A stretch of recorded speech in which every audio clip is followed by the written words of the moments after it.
Welcome to another episode of the Environment in Canada podcast, a podcast about the environment in Canada by Sierra Club Canada. I'm Jessica Murray, Sierra Club Canada's Ontario Director. Today, I am so excited to speak with Anat Shenker-Osorio, who is an international strategic communications expert for winning progressive change. Anat and her team, called ASO, test speech and communications, basically narratives, so that we in the activist world, whether social or environmental or both, can make sure our messages actually inspire the action we want towards a brighter future. Interestingly, from empirical testing, Anat and her team found that the best way towards progressive wins is to engage and excite your base. So think your champions, who then excite and influence the middle. The pitfall here is that in directly trying to persuade the middle, we alienate our base while not winning the middle anyways. Today, Anat outlines additional pitfalls, what an effective theory of change requires, and two useful frameworks to guide strategy that can overcome cynicism, awaken an empowered collective, and help us claim the clean energy future that is at our fingertips. Before we begin, just a reminder that you can take action on environmental issues by visiting sierraclub.ca. We have tons of petitions, other actions and events, and regular new updates that you can sign up for on the homepage. You can find Sierra Club Canada on social media, and you can listen to the Environment in Canada podcast on Spotify, Apple Podcasts, iHeartRadio, and YouTube, or wherever else you get your podcasts. Don't forget to click follow or subscribe so you can get the latest episodes from us. I hope you'll enjoy this conversation with Anat Shenker-Osorio. All right. So welcome, Anat, to the Environment in Canada podcast hosted by Sierra Club Canada. I have to first say off the bat, I am such a huge fan of your work. I've only recorded a handful of podcasts, but this was the one that I was most nervous for because I was just like, so I'm Very really well. honored. Yeah, I'm really honored to have this conversation with you and very, very excited to kind of pick your brain and hear all your thoughts. So I thought just to start, I wanted to say welcome again and to kind of just ask you, where are you calling us from? And if you can tell our listeners a little bit more about yourself, like what do you do and why do you do it? Yeah, so I am calling from what is commonly known as Oakland, California, on the west coast of the United States. This is unceded Ohlone territory. And what I do is, if you ask my mother what I do, she will tell you she makes a good impression. So let's hope I can live up to that. I analyze speech. It could be written, it could be verbal, it could even be imagery, basically communication, in order to understand and draw out patterns to suss out how people are making sense of complex issues, political, social, and from there draw sets of hypotheses around why it is that certain messages, specific wording choices, overarching storylines or narratives are more effective at mobilizing folks for progressive change or persuading them about progressive policy preferences, which seem to be us getting in our own way. And then I do empirical testing to see whether any of those hypotheses are actually true. Then, upon completion of that, we create, obviously, don't do any of this alone. Life is a group project, as I think most of us adults have had to figure out at one point or another, albeit grudgingly, I think, for some of us. We then design everything from really straightforward messaging guides, say this, don't say that kind of a thing, to presentations, to trainings, to full-blown campaigns. And I also share in common with you that I host a podcast. Yes, I love the podcast. For everyone that hasn't listened to it before, it's called Words to Win By. And it's a really lovely podcast. So I really enjoyed listening to it, especially as preparing for our talk.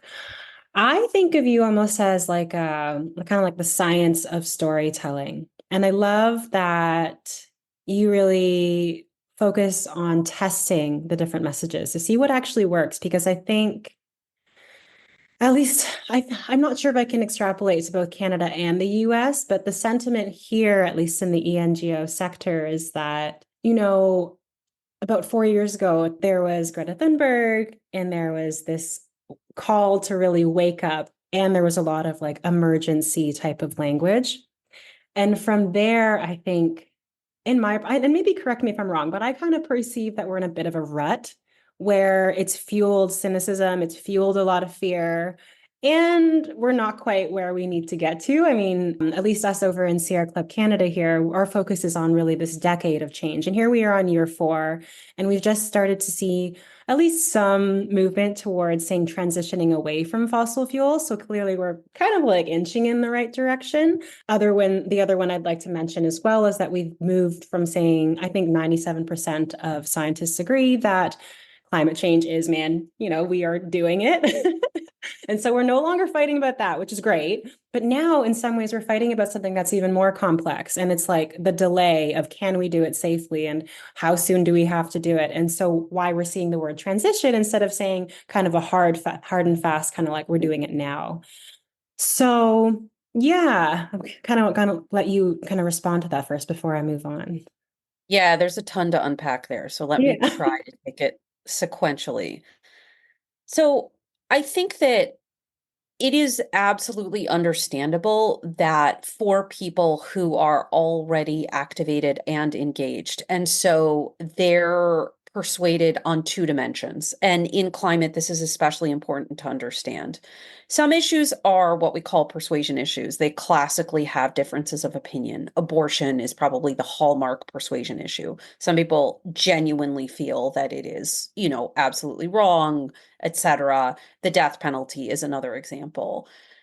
Some issues are saliency issues. That means that the vast majority of people actually collectively are in agreement, at least, in the 60%, in the 70%, even in the 80%.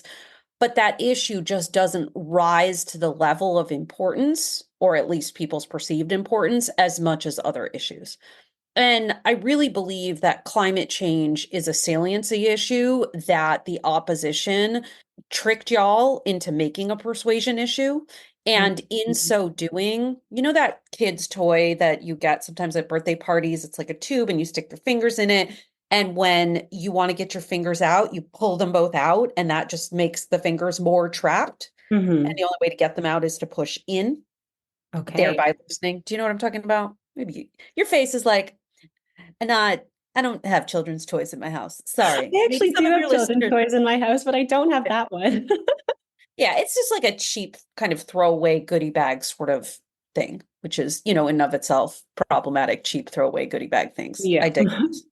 So basically, for folks who are not just persuaded about the whys and wherefores of climate change, like its origin story, how it came about, but also see it as the existential issue of our time. In other words, people who have an accurate assessment, people who correctly understand what is occurring. Mhm. It's very difficult to have an understanding of why lay people who are not in that category, either because they don't believe that it's happening, which is, a really small portion of the population. As you've said, I think that we've largely sort of bested that argument. So I'm going to go into that, but who do not sort of understand its existential importance, or who, for reasons of needing to get through a day, which is really more what's going on, choose to, and choose makes it sound volitional. It's really not. It's not occurring at a conscious level. But you got to put one foot in front of the other. You got to put food on the table. You got to get kids to school. You got to like pay the balance. You got to, put Mhm. get to work. This is the car you've got. This is what's going on in your life. And the business of survival, there's a reason it's at the bottom of Maslow's hierarchy. And, we could argue back to them, but this is about survival. But when you're buttressed up against something that feels absolutely tangible, like, am I hungry? Am I not hungry? Do I have a place to sleep? Do I not have a place to sleep? It's very, very challenging to get people to reflect on this future. So when we do this rightly alarmist makes it sound inaccurate, and it's not. And don't mistake me, I'm not trying to say that it isn't.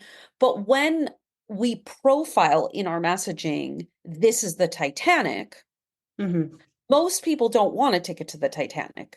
Right. They are aware of how that movie ends. And so they're like, thank you. I will be seeing a rom-com, or I Right. will be, binge watching 90 Day Fiance and all of its franchises because la la la la la la la la la, fingers and Yeah. ears.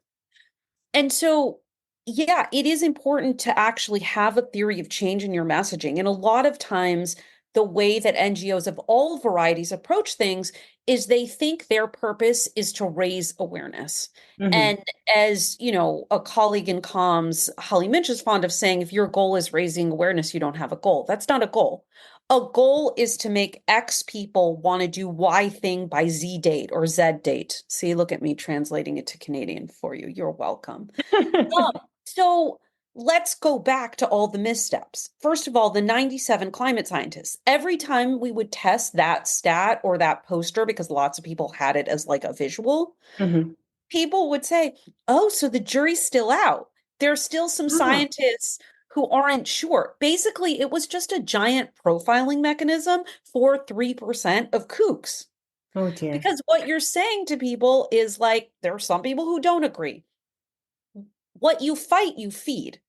When Right. you belabor an issue, this is person made, this is person made, this is person made. There's a canard in relationships. You can choose to be right or you can choose to be happy. I personally couldn't care less. I'm not a science teacher. I'm not your mom, I'm not your priest, I'm not your science teacher. I'm very sorry if you don't understand the basics of kind of carbon production and what that does to our environment and atmosphere, but my job is to get you to act. Hmm. So, first of all, that whole debate, and I'm sorry this answer is so long, you laid a lot out. Yeah, sorry, it's my fault. No, Keep not going. at all. Look at us both apologizing. Also, Canada on display. I'm from the Midwest, so like there's a lot of apologizing. Um, so first of all, there was having the wrong conversation, Hmm. which was about proving the origin of this thing. And people became convinced for absolutely no discernible reason because there was no evidence. I mean, this is the deep irony, right? People who are so obsessed with evidence and so obsessed with proof and so obsessed with science ignore the cognitive science behind persuasion and Mm. perception. I mean, that's, the sad irony here. Decided with no evidence that if we could just unlock this key that Right. says to people, this is person made, then, well, we don't know. We haven't really fleshed out the theory of change. But for some reason, we've decided that this is the thing that will unlock the magical future. Every moment that was spent in this debate was, first of all, a moment entertaining the opposition's notion that something else was true. Hmm. Hmm. And, there's that silly canard about like mud wrestling a pig. The pig enjoys it and you're just going to get dirty. Like they were like, oh, here, look over here, shiny object. We're going to distract you with this conversation. We're going to Hmm. force you to have it, i.e., we're going to conduct the debate on our terms. And we were like, cool, sign us up for that. We'll have your debate and we'll bring facts to it and we'll bring stats to it and we'll bring percentages to it. What that meant was we weren't having our debate. And our debate should have been all along two things. Number one, a clean energy future is ours for the taking. Hmm. We can have locally made energy from the wind and the sun with jobs no one can move because, hi, no one moves the sun. And the wind is wherever we live. And anyone trying to get in our way or tell us different is just profiting off of poisoning us. So that was the first mistake that we agreed to have their conversation because we wanted to prove them right. And proving people right feels very satisfying, but that's not actually a theory of change. Hmm. And the second thing, and this is still very prevalent and very damaging, is that in this zeal to be right, and again, you are right. I hope it's clear. I'm not arguing that you aren't.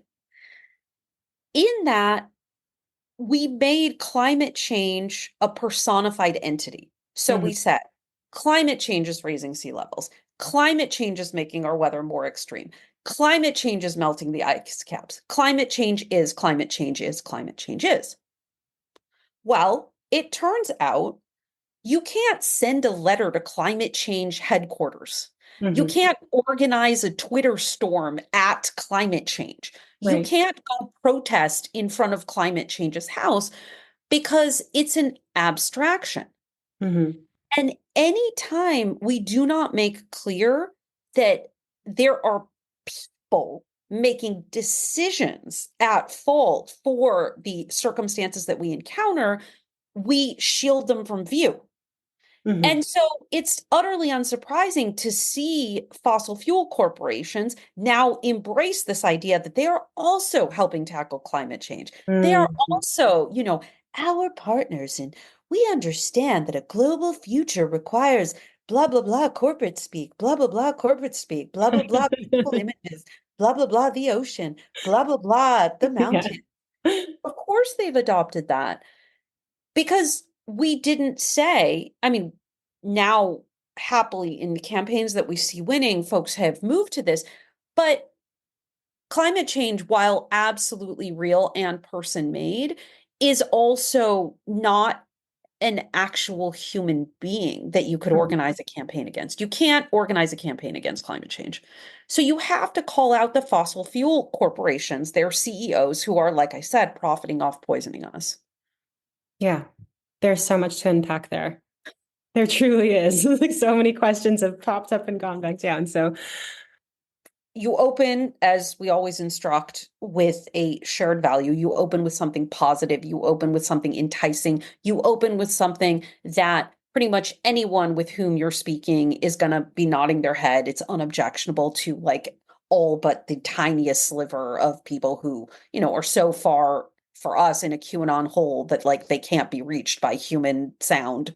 And so you say something like, no matter what we look like, where we come from, what our postal code, I think all of us want to breathe clean air, drink clean water, and leave things better for generations to come. Or you can open it by saying, I think all of us want to leave for our kids the beautiful places and spaces, the air and the water that we took for granted as kids ourselves. mhm. But today, this is where we get to the villain and how you thread that needle. But today, whatever corporation you named, or more generically, but today, a handful of fossil fuel corporations are poisoning the very air we breathe and the water we drink, the places we love, and the land that we need for our very food, and obviously for our children. They pay off politicians to do their bidding so that they can keep profiting while they destroy our future. This is a choice we don't need to keep making. We can choose leaders who have our very best interests, not just in mind, but in action, who will bring us the clean energy that all of our communities require with the great jobs and wonderful environment that any one of us would want. So it's the calling out the corporation. It's the yes saying they continue to do this because there's a handful of politicians they pay for. And either in the third sentence, this vision sentence, because the ordering is values, villain, vision, that's our shorthand for it. The third sentence is about, hey, look, we could have nice things. Like we can have a world that we're happy with and excited about and that provides for all of us in ways that are sustainable, either by electing new leaders who, are going to act in our interests, or by joining together to make our leaders heed our call. It kind of depends on the dynamics of what's going on. And, is it like actually an electoral message, or is it a message to like block a new refinery? You have to kind of tailor it to whatever the situation is. So Mhm. you can use it as a call out of existing people to force them to do better. Mhm. The other thing that you can do, and we often do this, is in that middle villain sentence when you're calling out the bad actors, which are both the corporations and the politicians that aid and abet them, is that you add in an element that we call the race class narrative, where you say, going back to that sentence, but today fossil fuel corporations poison our very air and water, or profit off of poisoning us, while a handful of politicians paid to do their bidding try to scare us about the clean energy future we know is ours for the taking.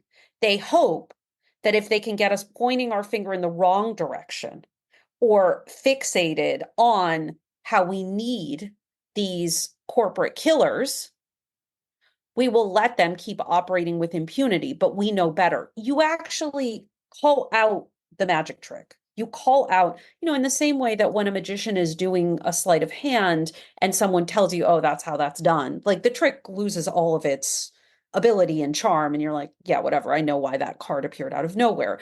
When we narrate the fact that these politicians, that they're trafficking in fear, they're trafficking in lies, they are spreading propaganda from these corporations because they benefit financially from doing so, then it becomes less potent. The same is true for the more direct way that these bad actors operate, which is usually peddling fear about new immigrants, peddling fear about people seeking asylum, peddling fear about people of color more broadly, peddling fear about quote unquote gender ideology. Basically, one messaging strategy, and it's look over there. It's those people's fault. Mm-hmm. Mm-hmm. And I love what you said about kind of like the end vision, because I think it really combats that fear in a really direct way. And it's not so much of a, oh, we're not sure if this is possible and we're working it out. It's like it's possible. Don't fall prey to that. And it's actually like within grasp. And that's definitely what I see in terms of like seeing wind and solar coming in, and they're affordable, they're reliable because it's always sunny somewhere and it's always windy somewhere else. So that's been really, really promising to see. And yet I've been kind of like, why are people not knowing this? You know, what's going on there? So, I mean, to speak to that, of course, I know that like a lot of fossil fuel corporations spend tons of money on misinformation. And so Yeah. there's also that, here's like the small little ENGO, like kind of making a buck stretch. And then there's, all of that profit they've made going into creating all sorts of programs. Like in Canada, for example, Enbridge actually partnered with the government to offer retrofitting homes. So it's Yeah. really hard when we in Canada see this and like, oh, okay, like Enbridge is really helpful. It's great. Like they're gonna help me kind of make my home more green and my bills are gonna Yeah. go lower. And then at the same time, we're hearing about their pipeline, bursting into tribal land, Bad River. Um, and then the government kind of invoking a treaty to protect them. And I'm just kind of like, whoa, there's very different stories happening on different sides of the border and all Yeah. kind of centered around the Great Lakes. So it's like a shared resource that we all have. And so yeah, it's really interesting how I find it really amazing how you can really distill a message so directly, because you're right, the issues are so complex. Yeah. Yeah. I mean, do you remember, or, did you hear about the idea of a carbon footprint? Of course. So I don't know if this is still true, but in the 90s, there were these very early websites that you could go to. Maybe the 2000s truly is when they kind of mushroomed out, beginning of people kind of going on the internet, AOL, dial up, the whole thing. And you could calculate your own carbon footprint. You could Yeah, I go on. remember doing that. Yeah. Okay. You remember doing it. So I don't know if you know, but that whole idea of carbon footprint, do you know who came up with that? No, but I'm guessing it's not going to be who I think based on your face. It's fossil fuel corporations. That was their brainchild. They're very smart. They have very, very capable and adept marketing departments. They don't leave things to finger in the wind. We'll just use this message because it sounds good to us. They do Hmm. endless testing with their endless resources, as you've said, and then also spend, as you've already noted, gajillions of dollars to put these ideas out into the ether. Hmm. So the essential function of the carbon footprint was to unconsciously reframe this question of what they were doing to become about individual consumer choices. So Mm, suddenly now the way that you were supposed to handle environmental concerns was, different light bulbs or recycling or like creating a compost pile or flying less frequently or, wearing a sweater instead of turning on your heater, whatever. There was like these kind of individual actions that you could take. And it even became sort of a keeping up with the Joneses, shaming, like, mhm. oh, look at you, like you keep your house at whatever degrees, like, and like, fine, knock yourself out, if it makes you happy to like do individual things. I mean, we try to console ourselves. I mean, it's a little bit of like self-soothing. We put solar panels. We live in California in our house. We have an electric car. Like, I do feel like it's a form of self-soothing that I'm like, okay, we're trying to like stave off the apocalypse. We're trying to stave off the apocalypse. Even as I know that is the most absurdly individualistic response to a collective problem that one could ever have. And that is precisely its purpose. Don't worry, I did not forget about your actual question. I'm coming to it. I've already forgotten my question.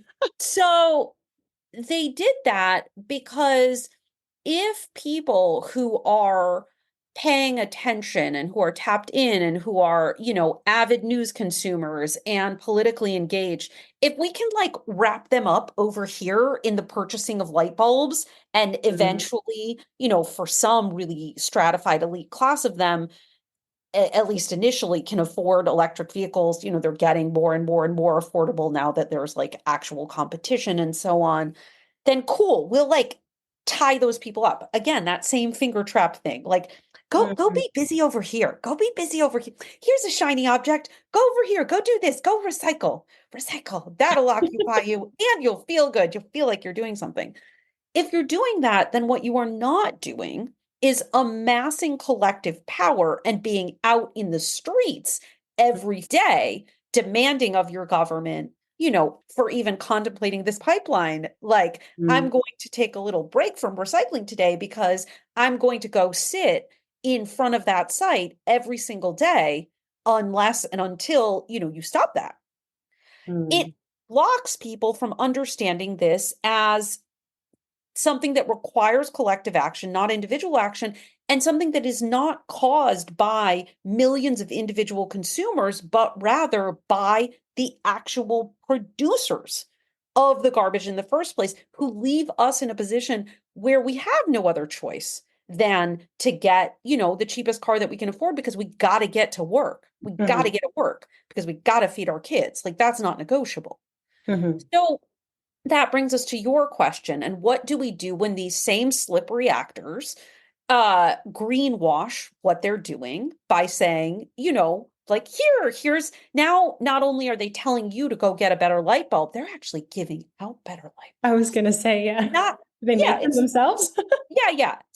Now there's like this evolution where they saw that it wasn't enough we were no longer entertained by measuring our own carbon footprint. So they've like stepped up a level and now they will like give us little things. They will give us little, they will give us windows, they will give us retrofits, they will give us whatever. And fine, like that's great. Like I said, do those things if those things are in your means. Absolutely do those things. But the way that we actually tackle that in our messaging is, again, we call out the magic trick. We say, you know, again, that opening value, you always have to start with that affirmation about the world that we want. Otherwise, you are just feeding people cynicism that Mhm. it will ever thus be. And why bother even listening to the rest of this message when you're just going to be another voice of, boy, have I got a problem for you? People are not eager for another problem. They are set for problems, not in the market for more. I'm talking about regular unengaged people who we need to amass into our movement in order to have enough force to actually do something. Mhm. So again, you say some opening shared value about like, we all want our loved ones to be able to enjoy the places in the long life that like we've that our grandparents treasured here in Canada. But today, what's the name of the corporation? We can start with Enbridge. That's a pretty big one. Enbridge. Enbridge. Thank you.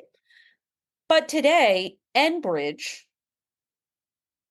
thinks that it can throw us some shiny toys in the form of retrofitting our houses while hoping that we'll turn the other way, while they build a pipeline that will destroy our lands and native people that, are the originators of this homeland.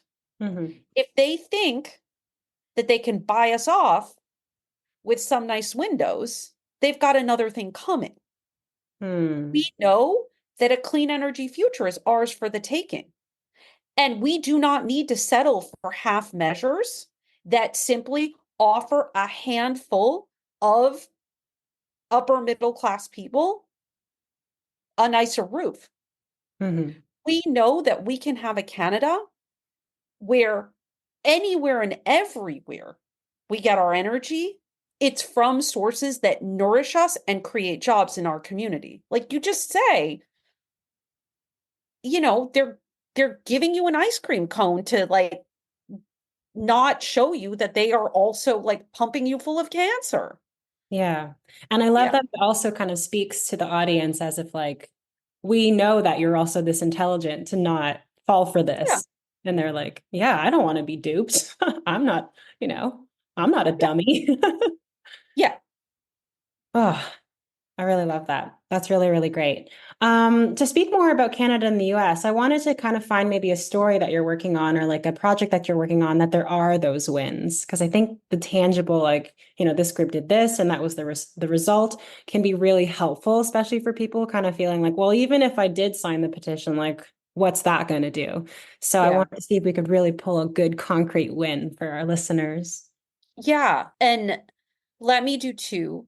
Let me do one I know well, and then let me do one that I can only provide the rough contours, but I want to name the latter because it happened in Detroit, which is, of course, the US-Canada border, as we all know. And so it feels especially apt. You named the Great Lakes and that we share that in common and just how absolutely important that is in terms of fresh water and so on. But the first one, I will take us slightly farther afield to Ecuador. So in October, I don't know if folks know, but there was a public referendum, a vote on climate change in essence. What it was prohibiting fossil fuel corporations from exploring and extracting within the zone of the Amazon that sits inside of Ecuador. That territory is named for the original people of that land, the Yasuni. And what's really, really critical to understand about this campaign, besides the fact that every fossil fuel corporation you can imagine threw every hundreds of millions of dollars that it could have at its disposal to try to swing this vote in their direction. And in the other corner of the boxing ring, you had a group of Indigenous leaders Mm. who I'm going to shock you to say did not have those resources at their disposal. So not only was it, beyond a David and Goliath kind of situation, it was even more harrowing than that because for at least the last 5 years, if not the last decade, those oil corporations have been hiring assassins, hitmen, to actually murder Indigenous leaders. And I know that this sounds, apocryphal and hyperbolic. I wish that it were. It's just like straight the truth of what occurred, so that whomever was organizing in these First Nations communities, in this case in Ecuador, were paying quite literally the highest imaginable price with their lives. And I was incredibly lucky to get to meet some of those leaders at a convening and a training that myself and my colleague Anthony Torres ran. We met in Buenos Aires. Folks came together from across Latin America, mostly South America, to talk about, how do we actually campaign against this? And they knew that this referendum was coming. This was summer of last year, or our summer, their winter, Southern Hemisphere. And they developed in the face of, not just extraordinarily long odds, but death. I mean, Yeah. like actual murder of their leaders. I think a lot of times those of us working in the US or in Canada, like we grimace and we groan about how hard things are. And then, you go to other places and you're like, okay, okay. Other people are like doing this with some much more challenging conditions. Mhm. And their whole message was Si al Yasuni. Si means yes in Spanish. Yasuni again is the name of the region. And if you look at the materials, it was all positive. I mean, they named the villain, but it was beautiful, multicolored. Like you were seeing the birds, you were seeing the trees, you were seeing the animals. And basically, in translation from Spanish, it was we have the power in our hands to change everything. And it begins with this vote, vote si al Yasuni, vote yes on Yasuni. And they won. They won with an overwhelming Mm. majority. It was more than 60%. It may have even been approaching 65. I don't remember the final number. Too many elections happen all the time that, can't remember all of them. But yeah, and if folks just extraordinary, like such a wonderful moment and event. And the first time, to my knowledge, I could be mistaken, but to my knowledge, there was an opportunity for the public to essentially do a public vote on climate change, in essence. Because Um, that referendum was available and was coming.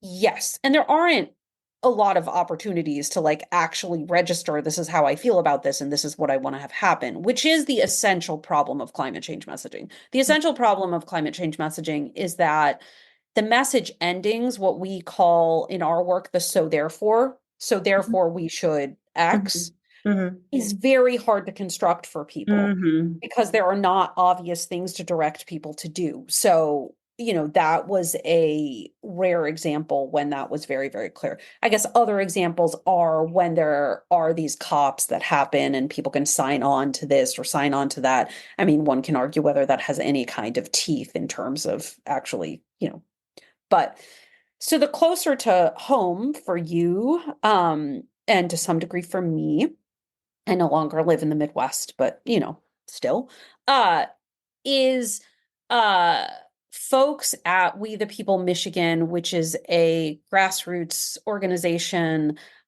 led and run by people of color for the state and also in collaboration with Detroit-based groups, also POC led Detroit Action, I'm sure others.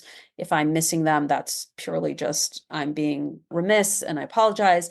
They have been organizing for a while against their energy provider, Mhm. which is like local to the region. They provide energy or, they sell energy, provide makes them sound so nice, so nice. And they have just been guilty of a series of everything under the sun, not just from like massive environmental degradation and harms to water, harms to air, harms to land, but also rolling blackouts, putting people in really, really dangerous conditions. I don't need to tell you that it gets cold in winter. And for elderly folks, for example, or just people who are vulnerable for any reason, being without electricity is deadly. Like you Mhm. kill people that way. And so they have been organizing not just to get folks to take collective action against this energy provider, but actually to demand an alternative, a publicly owned utility, to Okay. create a new utility.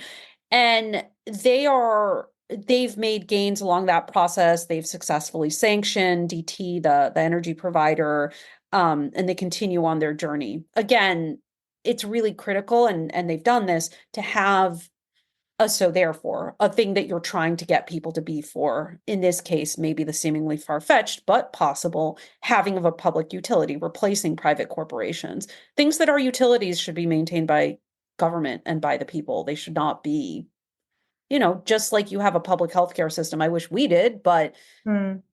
energy shouldn't be a product that's sold to us. Right. Not something we should profit off of. No, of course not. Yeah. Yeah. And I'm wondering whether when we talk about like the so therefore, kind of is it kind of like a call to action?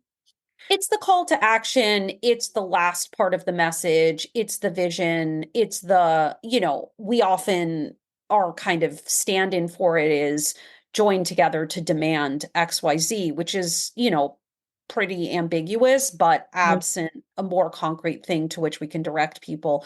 Or if it's done, the messaging is done in a more electoral context, it can be joined together to pick leaders who do ABC.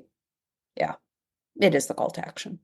Mhm. hmm I think where I kind of start kind of not being sure is like knowing kind of what you're saying, like how to create those opportunities for a really Yeah. meaningful call to action. Like I don't know when referendums ever happen in Canada or the States, but like I wish that would happen once in a while. Because Yeah. otherwise it's like, I find it a little bit less likely that people are going to respond on like, and therefore come join us while we camp out at Enbridge until they change, It's like kind of like a hard sell, even if people might agree, yeah, like we want that. And they might even say, oh, we support you in doing that. And we'll, might be sending donations or whatever else. But if it's like that action, that is like, I don't know, I find it really interesting that we generally in Canada and the US, and not everybody, obviously, but generally speaking, when you say like comparatively, some people like are basically facing death. And we generally don't feel like we're facing that every day, but it's like often like those like really marginalized populations that are struggling that have even less, that have the courage and the resiliency and the bravery to really go there. And that really, really moves me. Like, so I think there's a handful of examples in Canada with a lot of the Indigenous First Nations that have been stepping up to challenge the government. And I'm just like, they face crazy challenges and are still able to show up. And that is I'm just very curious as to like how that works, that they've been able to find that despite facing such hardship. I think that, I mean, some of that is probably cultural and just kind of, and I don't want to make assumptions about First Nations communities that I don't know. Mm-hmm. But in cultures, I don't know whether they would self-identify as conforming to the standard, but in cultures that by definition are more collectivist, like that's just in their ethos and their worldview is that we are all interconnected, we are all interdependent, we are all, we rely upon each other. The default towards collective action is just much easier because, I mean, I don't mean to diminish its potency and importance by saying it's easier. It's just, it's more of a default setting than this idea that, like, I, as an individual, I'm going to be at my house and I'm going to, if you're used to doing stuff in giant groups of people, when people are like, come do a thing in a giant group of people, you're like, yeah, that sounds normal to me, as opposed to, oh, interesting. Yeah. That would be the first time I do something like that, or the second time, or like, that's not my default setting. So I think at one level, that's a thing, which is an extraordinarily positive thing about collectivist cultures that is, um, individualistic cultures like dominant white society in the United States and Canada. That's not our default, and that's a big hurdle to overcome. It's also like a boon to capitalism, right? That's what kind of keeps us confined to this. I'm going to make my life better by purchasing things and having my own house and my own car and my own picket fence and not riding that bus with other people. I will avoid other people, Right, right. right? So I think that's one thing. And then I think the other thing is that this kind of present moment versus like future threat that we talked about earlier when I was talking about the saliency problem, when your immediate survival is actually tied to whether or not this pipeline goes in, like that is as immediate to you as dinner on the table, that sort of takes like it is at the same level of your consciousness and paying attention and concern, then you are going to be much more prone to act. When you actually have an intimate understanding of land as survival, which I think most people in Western society don't, hmm because we, of course, we live on the land, but the land has been like asphalted over and, hmm there's been a house planted on top of it and there's been a heating system and a plumbing system. And like, we're not actually touching dirt. I think hmm one of the most interesting things when we were doing the messaging work with the folks in South America and specifically working with Ecuadorians, they were talking about how in their culture, they understand these fuels to be the blood of the earth, that the earth is obviously a living being. They consider it to be a feminine being. And things like oil are the blood of this female creation or Mhm. female entity. And you can't expect the being to live if you just keep draining it of Mhm. its most essential fluid. And even though it's not like I'd never heard that before, it was just such a different way to think about this problem than what happens when those fuels sort of come above ground and now, through a heat process, like get transferred into contaminants in air. But Mm. the very idea that their extraction is detrimental. I mean, I'm stating the obvious, but like, I think if you really lived with it present in your mind that the earth is a living thing, which all of us know, like in an intellectual kind of way, we are told that we learn about the animal kingdom and we learn about the plants, and we learn about the soil, and we know that it's alive. But I would just imagine, and I say imagine because unfortunately, I was not raised with that like as the dominant understand. That's not how I was taught to like understand my environment. It's only something to which I've been exposed through meeting people, talking to people, working on campaigns, reading.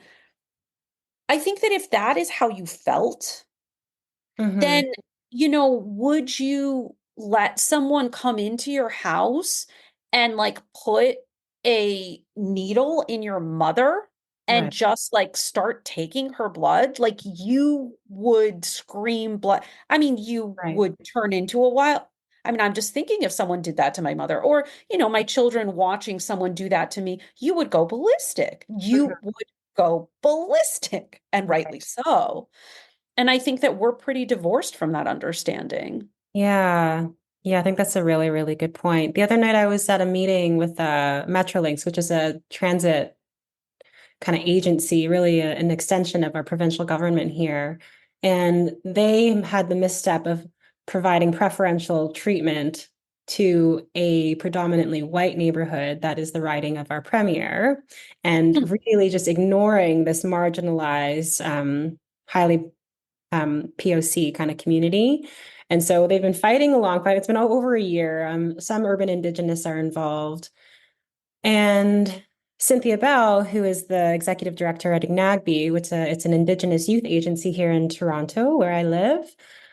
They asked her, they're like, okay, so like if this had happened in your, band, like what would be the way to remedy this? And she was like, well, we'd kind of what we said earlier, like have a referendum. Everybody would get to vote. And that's when we kind of had this moment of like, aha, yeah, we don't. I'm like, that's democracy, and we don't have that, you know, because a lot of the way that and I think even if we want to like rewind, we like to think of, of the government as being this like being that protects us from the corporation. But the reality is that corporations, business, extractive business, and colonization, that came before the democracy, so-called democracy of Canada or the US. And so we almost have to see kind of that progression of how things have unfolded and realize that because of that ordering, that's going to be an inherent issue of relying on democracy to do exactly what we're hoping it to do. And I think there's this both a delusion that we have democracy, but also kind of like a disenchantment that's really dangerous as well, so that we like stop fighting for it. So yeah, that just kind of made me reminded me of the couple nights ago when we had that conversation. Yeah, I mean, generally try to walk my talk and leave things on this like, yes, we can, hopeful. So maybe closing off here by opening Pandora's box, but and again, you have to remember that I'm coming at you from a US context and not just a US context, but as a person who I guess in a lifetime sentence is works in US electoral politics for some crime I do not recall committing. It's important to remember that the eventual purpose of the authoritarian project, its actual core aim, is to erode our will to resist. Because Hmm. as long as people are still in defiance, that's very exhausting. They don't want to have to keep fighting with us. They want to be able to take the wealth our work creates, to take everything that our land creates, to hoover up as much money and stuff as they possibly can and hoard it into the fewest, wealthiest, whitest hands. And they want us to sit down and take it, right? They want us to say, thank you, sir, while they control everything about us and decide our futures for us. And so this despondency and this despair, that the refusal to capitulate, right? The refusal to take it, the refusal to be in despair, the refusal to accept that this is the best of all possible worlds is in and of itself a defiance of this project of the consolidation of wealth and power, which is, I mean, just to really name it, I mean, that's what white supremacy is about. That's what patriarchy is about. That is the eventual desire of these projects. And they will eat us alive. And, they're going to eat white people alive too. That's the thing. Mm-hmm. Yeah, there's no gated community where you can make your own air. I'm sorry. Like, I don't know what you're going to create when there isn't a planet on which to create it. Mm-hmm. Mm-hmm. Whew. Yes. All of that. All of that. So we're coming close to our time. I thought I would ask you maybe like one more question, maybe two more questions. So I kind of like the idea, and maybe you can just tell me that you don't like the idea, but I like to kind of acknowledge the fact that everything is always in flux. Everything's changing, processes change, things that work. I mean, I've got toddlers that are 4 now. So it's like, I just had this conversation last night with my husband. It's like, what works in a moment isn't going to work like in a month. And we have to learn to let go of that. And so I'm kind of curious that you have this. I know something that you've said before is sell the brownie, not the recipe. But in some ways, you do have a bit of a recipe for like people like organizers and campaigners, which I am very grateful for. So I'm curious to know, as you kind of keep your tentacles out, kind of feeling and exploring and learning and seeing results and testing and all of that, where there might be areas where you're seeing that there's something to develop at all, or whether it's kind of the strategy that you have really does work because it is quite flexible to work with, unique campaigns that are grassroots, like whether you're in Brazil or whether you're in Costa Rica, whether that kind of allows for enough flexibility that you aren't kind of looking at the structure that you're providing for campaigners. Just curious to know where your work is going and what's kind of keeping you digesting things. I mean, I think that the messaging framework that I offered, the values, villain, vision, we have found that to work in place after place. Mm-hmm.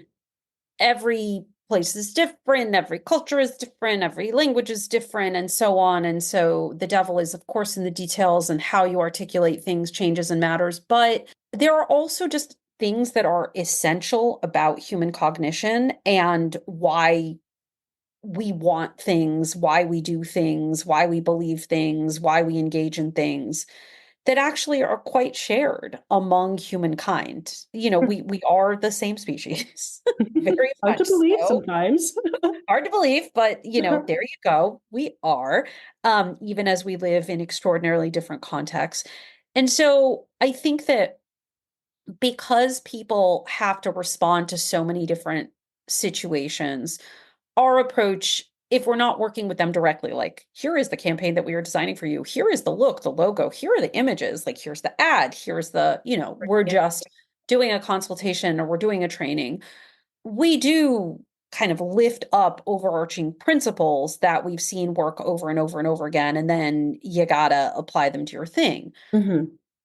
And I think that the thing that we were saying earlier about having a so therefore, having a call to action, having an on ramp, having a thing that you can direct people to do. If you don't have that, then you don't have a theory of change.